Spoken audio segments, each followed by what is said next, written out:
নমস্কার, নিউজ নোম্যান্সল্যান্ডে আপনাদের স্বাগত। আপনাদের সঙ্গে আমি কাবেরী। শুরুতেই দেখে নেব এই মুহূর্তের শিরোনাম।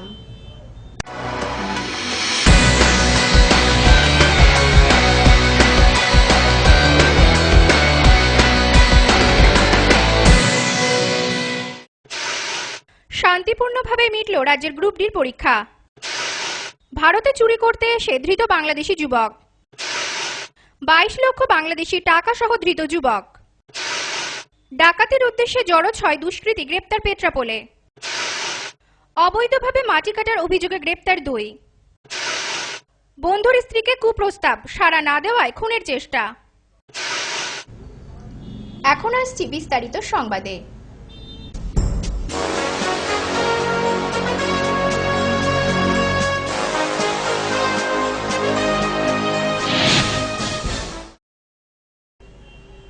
মোটের উপর শান্তিপূর্ণভাবে মিটল রাজ্যের গ্রুপ ডির পরীক্ষা। পরীক্ষার কারণে রাস্তায় বাড়তি ভিড় সামলাতে সকাল থেকেই সচেষ্ট ছিল পুলিশ কর্মীরা। মোটামুটি শান্তিপূর্ণভাবেই শেষ হলো রাজ্য গ্রুপ ডির পরীক্ষা। শনিবার রাজ্য সরকারের গ্রুপ ডি পদের চাকরির জন্য পরীক্ষায় বসেছিলেন 25 লক্ষ পরীক্ষার্থী। লক্ষাধিক পরীক্ষার্থীর ভিড় সামলাতে প্রথম থেকেই সচেষ্ট ছিল প্রশাসন, জানিয়ে দফায় দফায় বৈঠকও করেছেন তারা। গোটা বনগাঁ মহকুমায় পরীক্ষার্থীর সংখ্যা ছিল প্রায় 32,230 জন।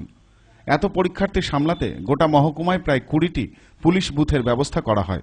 পাশাপাশি পরীক্ষা কেন্দ্রে পৌঁছাতে পরীক্ষার্থীরা যাতে যানজটের কবলে না পড়েন তার জন্য আলাদা করে ট্রাফিকও মোতায়েন করা হয় এদিন। পাশাপাশি এদিন সকাল থেকেই মহকুমার মহিলা থানা সহ 6টি থানার পুলিশ কর্মীরাই রাস্তায় নেমেছিলেন। মহকুমা পুলিশ আধিকারিক অনিল রায় পরীক্ষা শুরুর আগে থেকেই ঘুরে বেরিয়েছেন বিভিন্ন পরীক্ষা কেন্দ্রে। এছাড়াও পুলিশের পক্ষ থেকে পরীক্ষার্থীদের সুবিধার জন্য রাস্তায় নামানো হয় অতিরিক্ত মোবাইল ভ্যান। পাশাপাশি যানজট মোকাবিলায় বনগাঁ পৌরসভার পক্ষ থেকে বাড়তি কর্মী নামানো হয় পথে।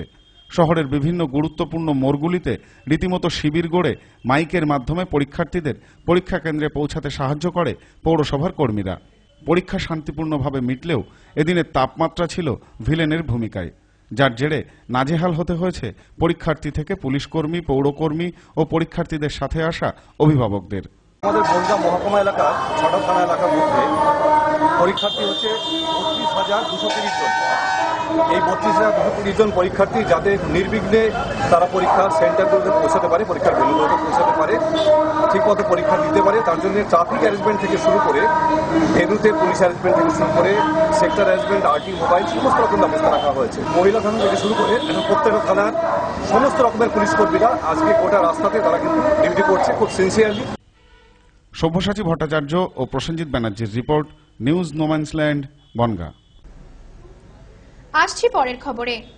বাংলাদেশের সীমানা পেরিয়ে ভারতে চুরি করতে এসে ধৃত এক বাংলাদেশি যুবক। ধৃত যুবকের বাড়ি বাংলাদেশের বেনাপোলে। ধৃতকে এদিন বনগাঁ আদালতে তোলা হয়। বাংলাদেশ সীমান্ত পেরিয়ে ভারতে চুরি করতে এসে ধৃত বাংলাদেশি যুবক। ধৃত যুবক মোহাম্মদ বুদো। শুক্রবার রাতে পেট্রাপোল থানার পুলিশ ডিউটিরত অবস্থায় গ্রেপ্তার করে বুদোকে। পুলিশ জানিয়েছে ধৃত যুবকের নামে এর আগেও সীমান্ত পেরিয়ে ভারতে এসে চুরির অভিযোগ রয়েছে। ধৃত যুবকের বাড়ি বাংলাদেশের বেনাপোল এলাকায়। সূত্রের দাবি, বাংলাদেশে যাবার আগে ভারতীয় ট্রাক টার্মিনাসে দাঁড়িয়ে থাকা ট্রাকগুলি থেকে মালপত্র চুরি করাই মূল উদ্দেশ্য এইসব যুবকদের। ধৃত যুবককে এদিন বনগাঁ মহকুমা আদালতে তোলা হলে বিচারক জেল হেফাজতের নির্দেশ দেন। সব্যসাচী ভট্টাচার্যের রিপোর্ট, নিউজ নোম্যান্সল্যান্ড, বনগাঁ। আসছি পরের খবরে। 12 লক্ষ বাংলাদেশি টাকা নিয়ে ধৃত এক ব্যক্তি। শুক্রবার রাতে ওই ব্যক্তিকে বনগাঁ পেয়াদাপাড়া এলাকা থেকে গ্রেফতার করা হয়। ধৃত ব্যক্তির বাড়ি আংরাইলে। বিশ্বস্ত সূত্রে খবর পেয়ে বনগাঁ থানার পুলিশ শুক্রবার রাতে 12 লক্ষ বাংলাদেশি টাকা সহ গ্রেপ্তার করল এক ব্যক্তিকে। ধৃত ব্যক্তি বিদ্যুৎ ঘোষ। বনগাঁ থানা সূত্রে খবর, শুক্রবার রাতে একটি বিশ্বস্ত সূত্রে খবর আসে বনগাঁ থানার কাছে এক ব্যক্তি প্রচুর পরিমাণে বাংলাদেশি টাকা নিয়ে আসছে। খবর মতো ফাঁদ পাতে বনগাঁ থানার পুলিশ। বনগাঁ পেয়াদাপাড়া এলাকা থেকে টাকা সহ গ্রেপ্তার করা হয় বিদ্যুৎকে। ধৃতের বাড়ি গাইঘাটা থানা এলাকার আংরাইল বাজারে। পুলিশ জানিয়েছে উদ্ধার হওয়া টাকাগুলি 500 ও 1000 টাকার নোটেই রয়েছে। একটি সূত্রের দাবি, সীমান্ত শহর বনগাঁ, সে কারণে চোরা কারবারিরা এভাবেই টাকার আদান প্রদান করে থাকে। অপর একটি সূত্র থেকে পাওয়া খবর অনুযায়ী এই মুহূর্তে গরু পাচারের ক্ষেত্রে পুলিশি ধরপাকড় বেশি থাকলেও সম্পূর্ণ বন্ধ হয়নি গরু পাচার। সে কারণে এই টাকাগুলি গরু পাচারকারীদের বলেও দাবি করেছেন অনেকে। টাকাসহ ধৃত বিদ্যুৎকে এদিন বনগাঁ থানার পক্ষ থেকে শুল্ক দপ্তরের হাতে তুলে দেওয়া হয়। দীপ বিশ্বাসের রিপোর্ট, নিউজ নোম্যান্সল্যান্ড, বনগাঁ। ডাকাতের উদ্দেশ্যে জড়ো হওয়া 6 জনকে গ্রেপ্তার করল পেট্রাপোল থানার পুলিশ। ধৃতদের কাছ থেকে গুলি ভর্তি পাইপগান উদ্ধার হয়েছে। ডাকাতির উদ্দেশ্যে জড়ো 6 দুষ্কৃতীকে গ্রেপ্তার করল পেট্রাপোল থানার পুলিশ। ধৃতদের কাছ থেকে উদ্ধার গুলি ভর্তি বন্দুক। শুক্রবার পেট্রাপোল থানার পুলিশ বিশ্বস্ত সূত্রে খবর পেয়ে অভিযান চালিয়ে আটক করে এই 6 যুবককে। ধৃতদের বাড়ি যথাক্রমে পেট্রাপোল থানার নরহরিপুর, খলিতপুর ও দত্তপুকুর থানার বিড়া বকফুল এলাকায়। ধৃতদের এদিন বনগাঁ মহকুমা আদালতে তোলা হলে বিচারক জেল হেফাজতের নির্দেশ দেন। 6 জন আসামিকে আজকে অ্যারেস্ট করে পেট্রাপোল থানার পুলিশ বনগাঁ এসিজেএম আদালতে প্রেরণ করেছে এবং সেখানে হিয়ারিং হওয়ার পরে তাদের 14 দিনের জেল হেফাজতে পাঠানো হয়েছে। তাদের কাছ থেকে কিছু তাজা বোমা, কিছু আগ্নেয়াস্ত্র, কিছু ফায়ার আর্মস, মানে এইসব মারাত্মক অস্ত্রশস্ত্র ওরা জোগাড় করেছিল ডাকাতি করার উদ্দেশ্যে এবং এরা পেশাদার ডাকাত হিসাবে বিভিন্ন জায়গায় ডাকাতি করে বেড়ায়। এদের 6 জনকে পুলিশ গ্রেপ্তার করেছে এবং গ্রেপ্তার করে আজকে বনগাঁ লানেট এসিজেএম আদালতে এদের প্রডিউস করা হয়েছে। Bureau report, news no man's land, Petrapole.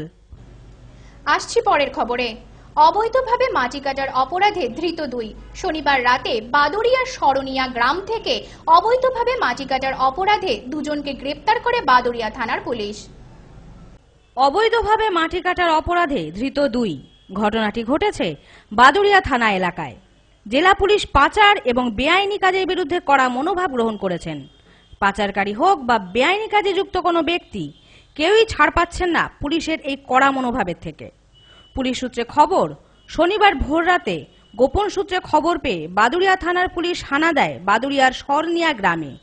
অবৈধভাবে সাদা বালি কাটার অপরাধে গ্রেপ্তার করে 2 জনকে। এর পাশাপাশি ঘটনাস্থল থেকে পুলিশ 3টি ট্রাক্টর, একটি লরি এবং 2টি জেসিপি আটক করে।